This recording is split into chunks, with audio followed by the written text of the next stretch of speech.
Okay, guys, I am back again with a sad face. Yes, even more sad face.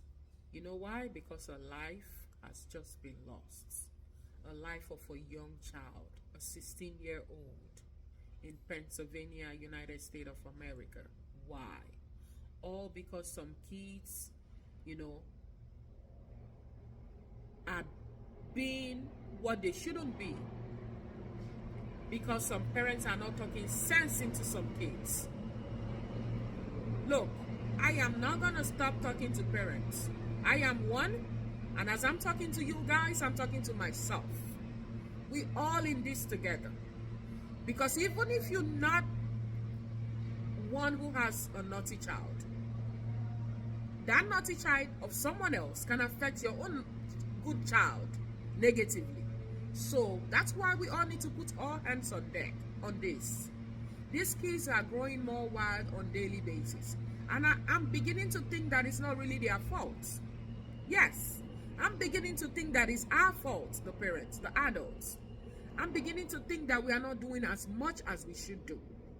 Because why will a kid come back from school and still have the energy that he or she came back with, the negative energy up until night, as to discuss with other kids and go out to go attack another child at their home?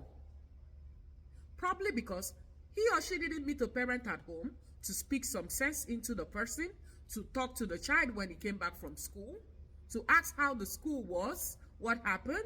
Probably if there was an issue that the child needed to let out, the parents would have heard it and advised the child better. That way, you would have subdued that negative energy that child brought back. And when those friends call upon the child to say, oh, come out, let's go attack that child is probably going to say, oh, no, guys, this is not worth it. I don't think I am, going ahead as planned. I am not interested. And when one child backs out of a negative plan, I guess one or two might back out. And that way, something that would have been, disastrous like this would have just been, stopped in a way, if only one parent, one or two of us do our jobs. I have no apology for attacking us parents, because once you sign up to be a parent, you have more than 1,000 responsibility to give. No excuses. I know it's hard out there and we have to make money to take care of these kids, but at the same time, we have to balance it. Because what's the essence of making all of this money and the kids go out and become something else? Now we have to face the loss of a child. Now we also have to face kids that are going to be in juvenile prisons. All of their adulthood wasted. All of their youthful age that they should have enjoyed and made something good out of life wasted. I mean, what is our society turning into? Parents, we have to wake up. We have to sanitize the minds of these kids. We have to reset it back to reality. It starts from you and I. We need to keep these kids in check. We need to talk to them in the morning. We need to speak to them when they come back from school. We need to rub minds with them. We need to know how they feel. What happened in school? Where can we help out? They don't know everything. They need us. We have to do better. We have to do better than we got when we were kids. We have to give out better than what we got. That's the only way to make this society a better one. My heart goes out to the parents of these kids. This helpless 16-year-old who tried to fight for his life by calling his father so smart, even in the midst of all of those chaos, and yet he couldn't make it.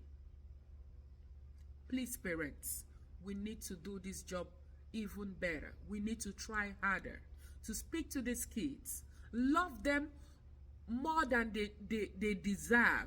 Like, give them more. That way, we use love to take away the negative impact that the society is putting in them. Peace out. Y'all, he was literally hunted down like a dog by some of his classmates on Friday, April 26th, and then he went into cardiac arrest. This is 16-year-old Justin Johnson from Lower Paxton Township in Pennsylvania. He had moved to the States from Jamaica about 2 years ago and was just trying to fit in and make friends. He was a sophomore at Central Dauphin High School, and he was planning on trying out for the football team in the fall. 3 of the boys from that football team went to his house on Friday and pretty much tricked him into coming out of the house, and then they hunted him down like a dog. Trigger warning. So here you can see one of the boys running up to his door and ring the doorbell to try to get him to come outside. They eventually get him to come out of the house. They had been making comments like, "Hey, we see you in the window, come out."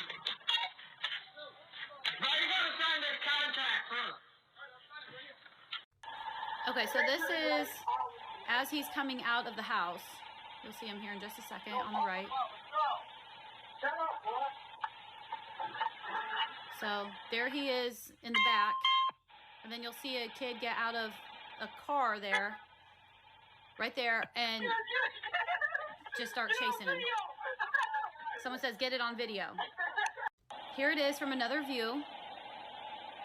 You'll see them come running here in just a second. And one of the boys, as he's chasing him, says he went back to effing Africa.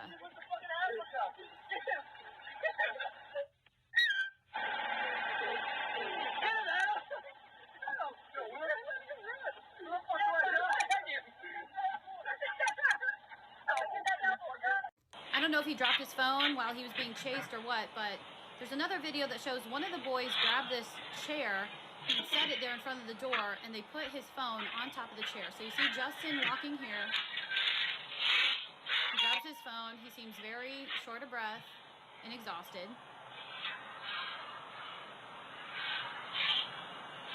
And then he ends up going inside and calling his dad. Now, according to reports, Justin had made a call to his dad while he was running and told him that he was trying to run away from a group of kids that were chasing him. After he got into the house, he called his dad again and told him that he was short of breath and felt like he couldn't breathe. His father returned home from work to find Justin face down in the kitchen floor. Medics arrived and immediately began doing CPR on him, and then they transferred him to Hershey Medical Center, where he was pronounced deceased. Tuesday, April 30th would have been his 17th birthday, but instead, he'll be having an autopsy done. A neighbor named Belinda Ward said that they coerced him out of the house and then hunted him down like an animal. This is an active investigation, and multiple departments are involved with this, including the Pennsylvania Human Relations Commission. Thoughts and prayers going to the father, and I will keep everybody updated on this case.